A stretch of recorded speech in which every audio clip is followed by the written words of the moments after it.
दोस्तों, आप सब ने हिंदी में एक कहावत सुनी होगी, बीरबल की खिचड़ी पकाना। क्या आप जानते हैं कि इस कहावत के पीछे एक दिलचस्प कहानी है? ये कहानी अकबर और उनके नवरत्न बीरबल से जुड़ी है। इसी कहानी के आधार पर प्रसिद्ध कहावत बीरबल की खिचड़ी पकाना का उपयोग शुरू होता आया है। कहानी इस प्रकार है। एक दिन बादशाह अकबर ने घोषणा की कि जो आदमी सर्दी के इस मौसम में नदी के ठंडे पानी में रात भर खड़ा रहेगा, उसे शाही खजाने से पुरस्कृत किया जाएगा।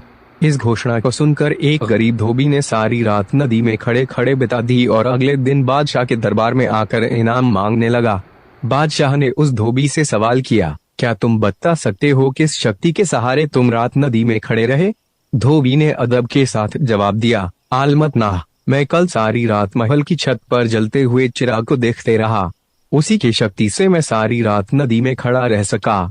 बादशाह ने उसका जवाब सुनकर कहा, इसका मतलब तो यह हुआ कि महल की रोशनी की आंच की गर्मी के कारण तुम सारी रात पानी में खड़े रह सके, इसलिए तुम इनाम के सच्चे हकदार नहीं हो सकते। धोबी उदास हो गया और बीरबल के पास जाकर निराशा भरे स्वर में बोला, दरबार में बादशाह ने इनाम देने से इनकार कर दिया है। धोबी ने इसका कारण भी बीरबल को बता दिया। बीरबल ने गरीब धोबी को सांत्वना देकर घर भेज दिया। बादशाह ने अगले दिन बीरबल को दरबार में न पाकर एक खादिम को उन्हें बुलाने के लिए भेजा। खादिम ने उन्हें आकर सूचना दी, बीरबल ने कहा है कि जब उनकी खिचड़ी पूरी पक जाएगी तभी वे दरबार में आ सकेंगे। बादशाह को यह सुनकर बड़ा अचरज हुआ। वह अपने दरबारियों के साथ बीरबल के घर पहुंचे। वहां उन्होंने देखा कि दो लंबे बांसों के ऊपर एक हांडिया में चावल रखकर उसे लटकाया गया है और नीचे जमीन पर आग जल रही है।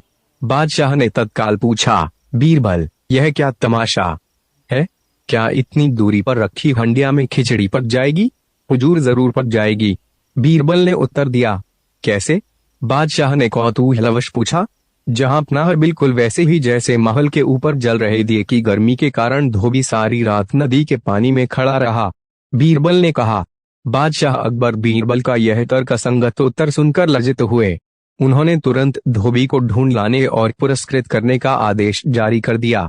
जब लोगों को ये बात पता चली तभी से बीरबल की खिचड़ी एक कहावत के रूप में प्रचलित हो गई, जिसका सीधा सा अर्थ यह है कि किसी आसान काम को बहुत मुश्किल बताना या फिर किसी छोटे से काम को करने में बहुत अधिक समय लगा